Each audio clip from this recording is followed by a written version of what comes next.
Hello, it's a valley nearby Kyoto, not far away from Makino, and today is July 5th.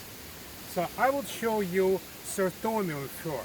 This is very frequent fern growing on slopes nearby water in many different places, all over Japan.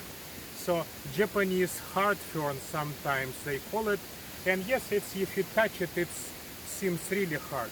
Easily recognizable by simple pinnate leaves and widespread sori on the back side of leaves.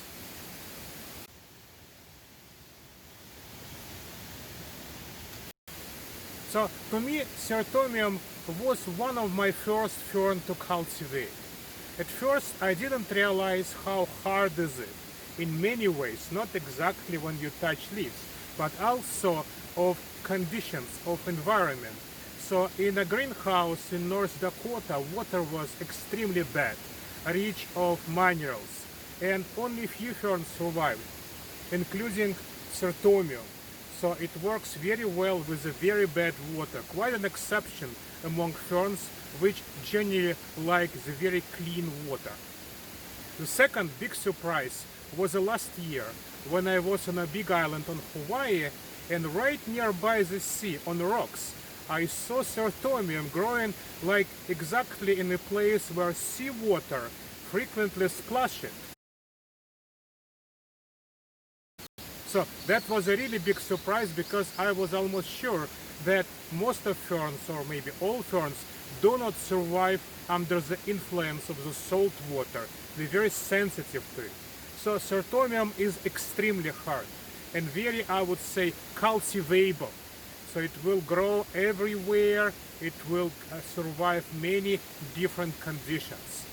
Very funny thing about is this species. This is a Cyrtomium fortunei. So this is this species named after the Fortune, one of the famous researchers in the flora of East Asia.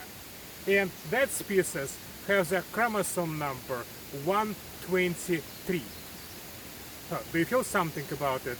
Well, that's an odd number, so meiosis is not possible. That species is a triploid.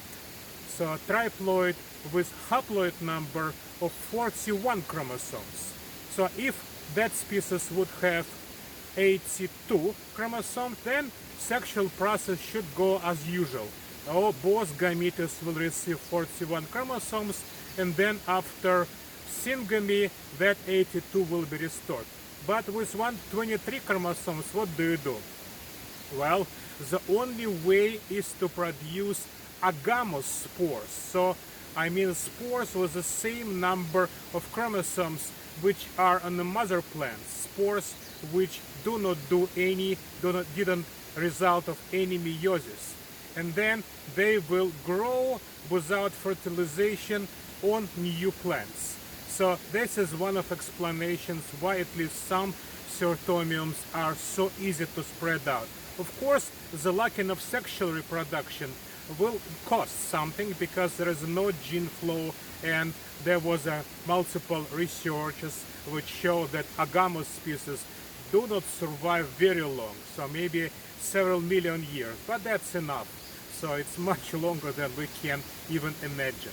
Anyway, so Cyrtomium is a hard fern, and if you want to cultivate anything, this is your candidate number one. Thank you.